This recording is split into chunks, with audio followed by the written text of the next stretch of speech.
하나님의 은혜가 여러분들 가운데 함께 하시기를 주님의 이름으로 축복합니다. 이 에레미야에 관한 5장으로 되어 있는데요. 1장은 22절, 2장도 22절, 4장도 22절, 5장도 22절로 되어 있습니다. 그런데 이 가운데 있는 3장만 66절로 되어 있어요. 원래 이제 히브리어 알파벳이 22자로 되어 있습니다. 22자로 되어 있어서 1장, 2장, 4장, 5장은 알파벳, 첫 글자가 알파벳 순서대로 쭉 시편이 되어 있고, 애가가 되었고, 3장만은 알파벳 하나에 3절씩 딱 맞췄습니다. 그러다 보니까 22개 알파벳이니까 66절이 되는 거예요. 알파벳에 3절씩 이렇게 배치를 해서 이 시의 어떤 틀들을 아주 정확하게 맞추어서 쓴 시입니다. 그게 슬퍼서 아무렇게나 부른 노래가 아니라는 얘기예요.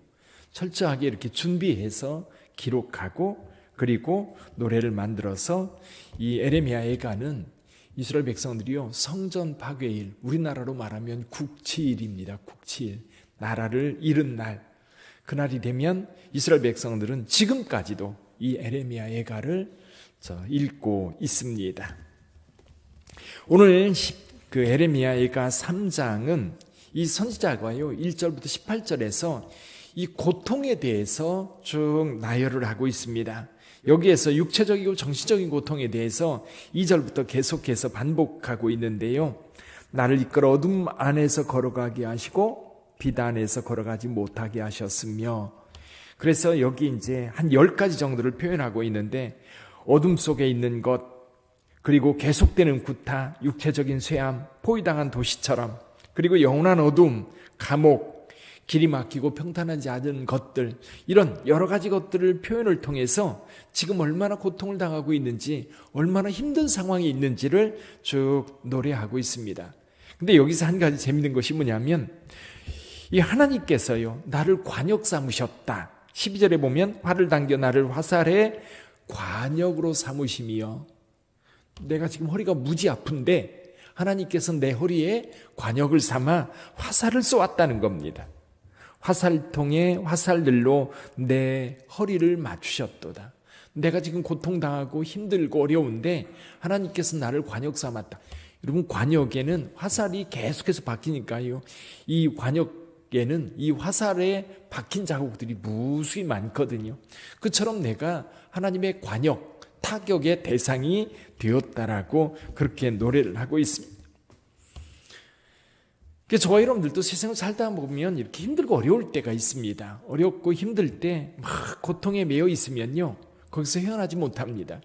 그래서 세상에 많은 사람들은 어떤 고통이 막 이렇게 밀려오면 견딜 수 없잖아요. 견딜 수 없으니까 어떻게 하느냐면 자살하기도 하고 그냥 정신을 놓기도 하고 그냥 폐인이 되기도 하고 그런 일들이 많이 생겨요. 그런데 지금 이 고통을 느끼고 있다라고 하는 거는요, 살아있다는 뜻입니다. 지금 이 고통이 내게 오고 있고 이 고통이 나에게 짓누르고 있어서 내가 지금 고통스러운 신음소리를 내고 있다. 내가 지금 너무 힘들어서 이걸 어떻게 할 수가 없다라고 하는 느낌이 있을 때는요, 여러분, 살아있는 겁니다. 살아있는 것. 여러분들이 정말이요, 큰 충격을 받으면 아픈 줄 모릅니다. 정신을 잃어버리면 막 고통스럽게 있는 게 아니라 깨어나야 아픈 거예요. 고통이 올 때에도 그 고통스러움을 느끼는 때는 살아있기 때문에, 의식이 있기 때문에 그런 거거든요. 그럴 때에 이 고통에서 어떻게 벗어날 수 있을까? 이것이 하나님의 진노로 인한 고통이라 할지라도, 하나님께서 우리에게 징계로 내린 고통이라 할지라도, 여기에 고통이 느껴지면서 우리가 제일 먼저 해야 될 일이 있어요. 왜 이 고통이 왔을까라는 질문이에요. 내가 왜 이 어려움을 당하고 있지? 내가 왜 이 고통을 당하고 있지? 이 심한 고통 속에서 이 고통의 의미, 왜 아픈 거야? 왜 병이 난 거야? 아니면 장에 탈이 난 거야? 아니면 넘어져서 다리가 삐끗한 거야?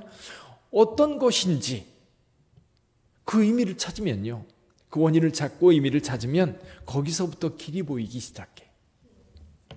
그래서 선지자는 이 심한 고통과 슬픔을 고백하면서 이 고통과 슬픔의 의미를 찾고 있는 겁니다. 왜 이런 고통이 올까? 왜 이런 어려움이 올까? 거기서부터 소망이 시작되는 겁니다. 거기서부터 한번 볼까요? 20절 한번 보죠. 20절. 내 마음이 그것을 기억하고 내가 낙심이 되오나 이것을 내가 내 마음에 담아두었더니 그것이 오히려 나의 소망이 되었사오문. 그것이 내게 무엇이 되었다? 소망이 되었다는 거예요. 내가 지금 고통스러워요. 너무 아파요. 내가 왜 이런 고통을 당할까?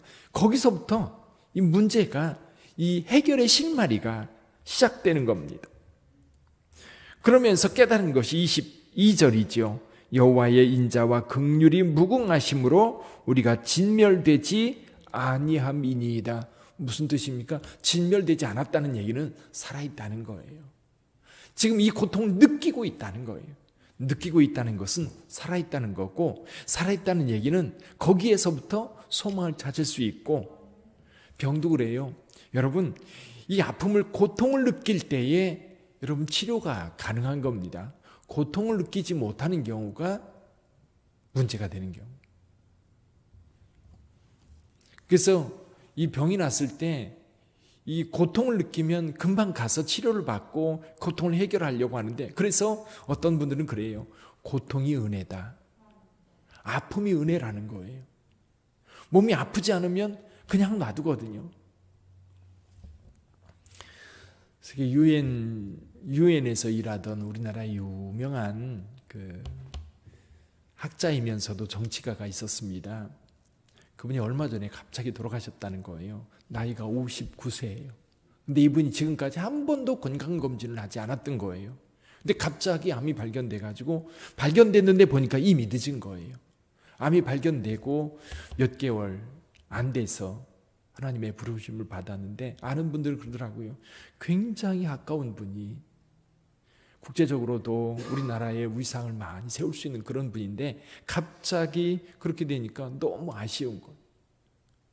근데요, 이게 조금 시작할 때 고통을 느끼면 얼른 치료합니다. 그리고 이 치료의 시기, 아픔을 여긴 선지자는 그 고통을 느끼고 지금 그 힘들어하는 상황을 깨닫고 있다는 그 사실만으로도 소망의 출발점이 되는 거예요.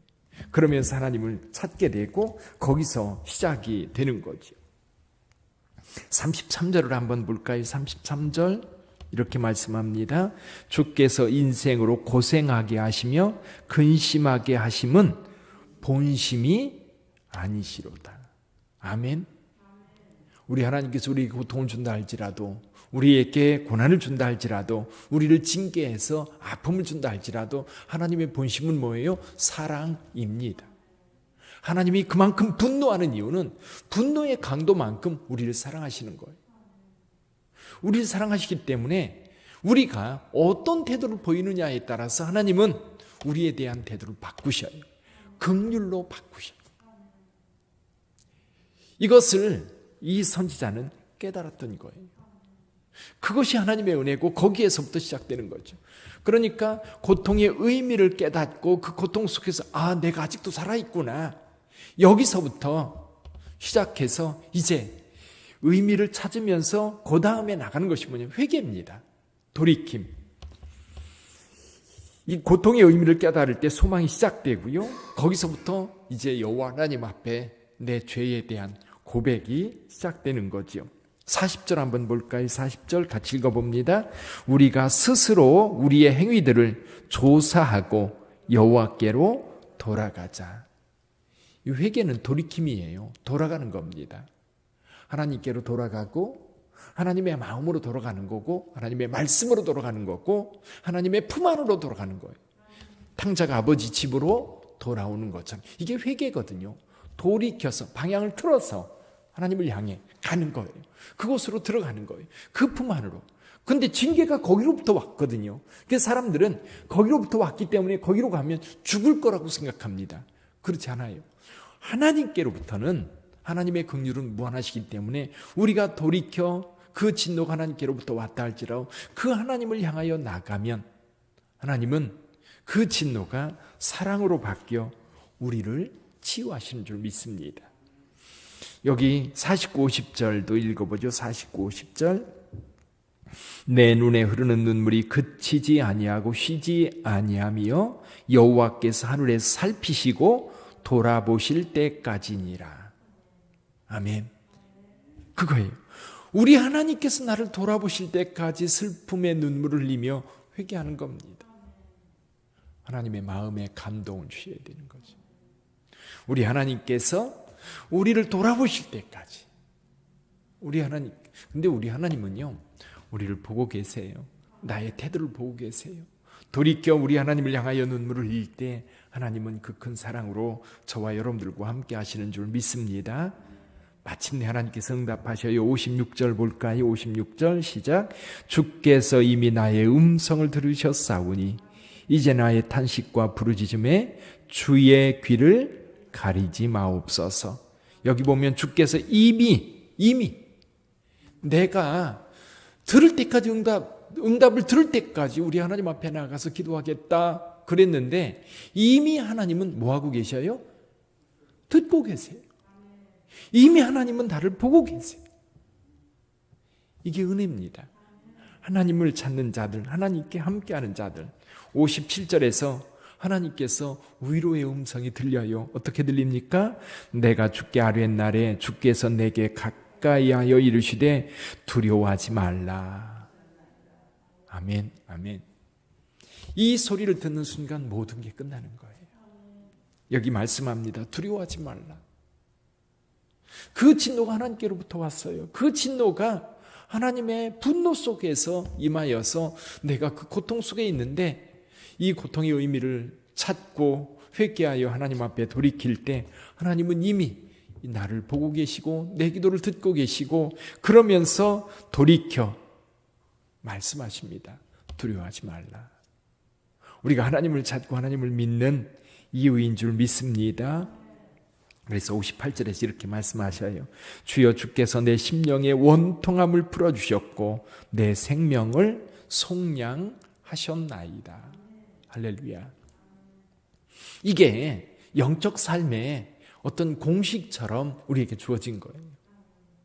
우리가 고통이 올 때까지 하나님의 길을 떠나서 세상에서 방황할 때에 고통이 찾아오거든요. 그럼 그 고통 속에서 그냥 멸망당하는 게 아닙니다. 하나님을 아는 자들, 하나님을 믿는 자들은 그 고통 속에서 늘 희망의 실마리가 있는데 왜 이 고통이 내게 왔을까? 거기서부터 하나님을 찾고 하나님께 돌아오는 회개의 길이 열리고 회개하여 주님 앞에 돌아오면 주님은 이미 우리를 향하여 얼굴을 돌리시고 귀를 기울이시고 계시고 그리고 다가온 우리를 향해서 이제 두려워하지 말라 말씀하시는 분. 오늘도 그 하나님이 여러분들과 함께 하시는 줄 믿습니다. 그래서 어떤 상황에 있어서도 하나님은 돌이키는 자에게 은혜 베푸시는 줄 믿습니다. 돌이키는 자에게 은혜를 베푸셔요. 오늘도 여러분 그 하나님의 품 안에서 평안하시기를 바랍니다. 세상이 우리를 넘어지게 하려고 하는 그 파고가 아무리 높아도요, 아무리 거세도요, 하나님께서는 그 선의 경계를 분명히 정하셨어요. 쓰나미가 밀려와도 거기까지예요. 거기까지. 그러니까 하나님의 은혜를 아는 자들은 그 하나님의 품 안에서 오늘도 평안하신 줄 믿습니다. 기도하겠습니다.